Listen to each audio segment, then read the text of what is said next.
Good morning, YouTubers. This is Dre, Recovery One Drones. Yesterday I put out a short clip talking about the location I was flying.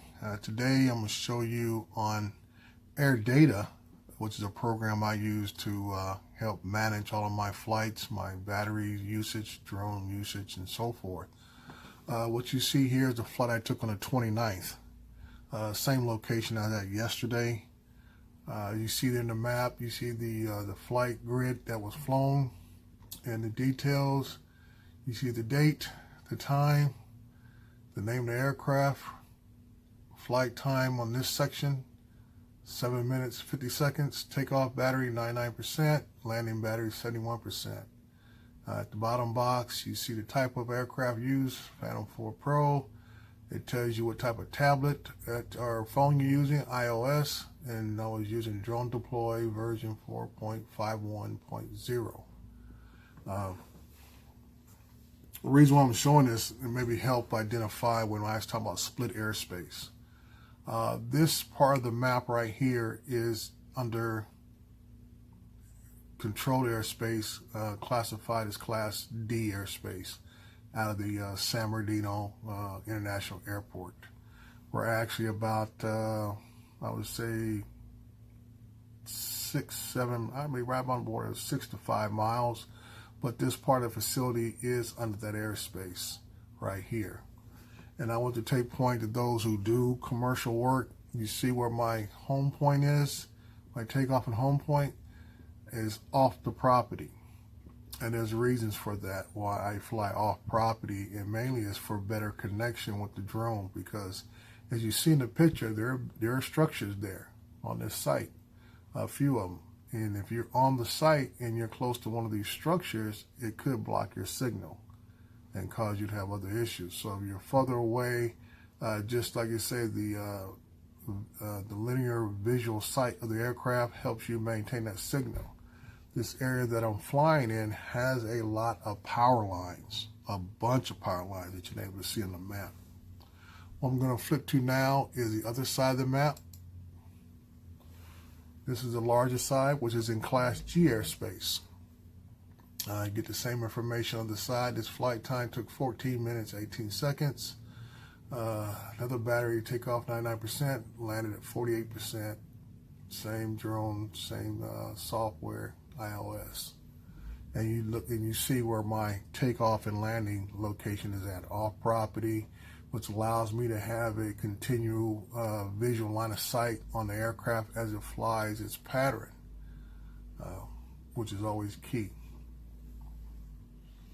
Using AirData allows me to analyze several things after the flight and even during the flight. If I go up here to power, it'll show my battery power during the flight itself. I can go down here to sensors, and it'll tell me what all my sensors are doing. I scroll the page up, you will see all the different things that were going on during the flight.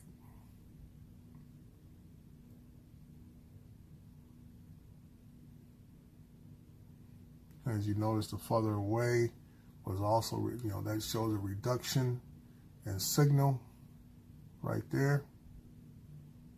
Purple will be the next level. Green is strong signal, no issues at all. Go to controls, no control issues there. We'll go down to weather. This is always key because a lot of folks, you can use the weather part of this program prior to your flight to see what the weather conditions are. But even looking afterwards, at the time of the flight, 64 degrees, we'll call it 0.8, we'll call it 65. Visibility, 10 mile range.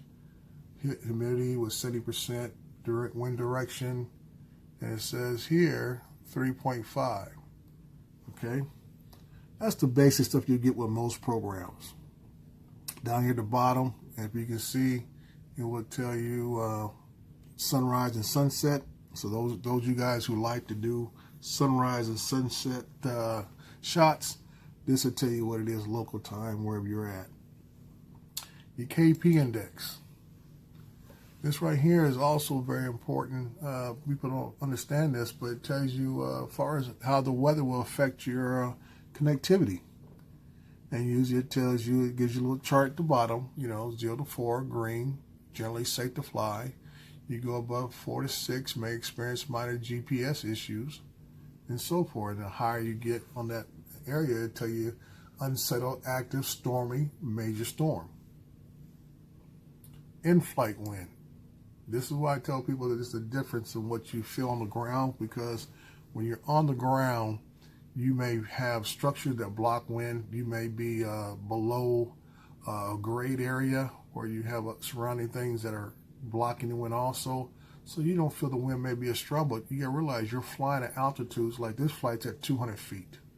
So this is what the wind is while I'm flying. It says average wind speed, 4.7 miles per hour. I'll call it 5. Max gust speed was almost double, 11.6. And it gives you directions from there. Okay, let's go back up to general. We'll go into details. This right here gives you information of your location, grid coordinates, major address, city, zip code, all this kind of stuff. More grid information. Tells you how long your flight was overall. The last flight, this one right here. Okay. Equipment. Push the Phantom 4 Pro.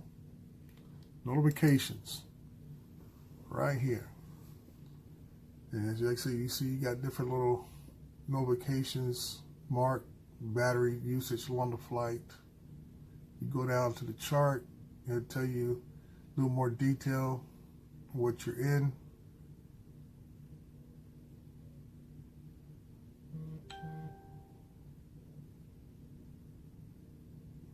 So this is all good information for you to have, and especially if something does go wrong. I believe AirData gives you more information than any other source, especially if you're not one that knows how to read logs and everything, all that kind of stuff. There's a couple of guys out there that can read logs like they read a roadmap, but this right here pretty much puts it in simple terms. We'll go back here to general again. We went through all of those. So this is just AirData and how much information it can help you out pre-flight and especially post-flight in your research. And I always tell people 9 times out of 10 when you have an issue is usually in your pre-flight setup. Then you'll know next time what not to do, or make sure you check certain things before you send your aircraft off. So I'm trying to keep this short. Once again, this is Dre Crawford, Recovery One Drones, and you guys have a great day. Thank you.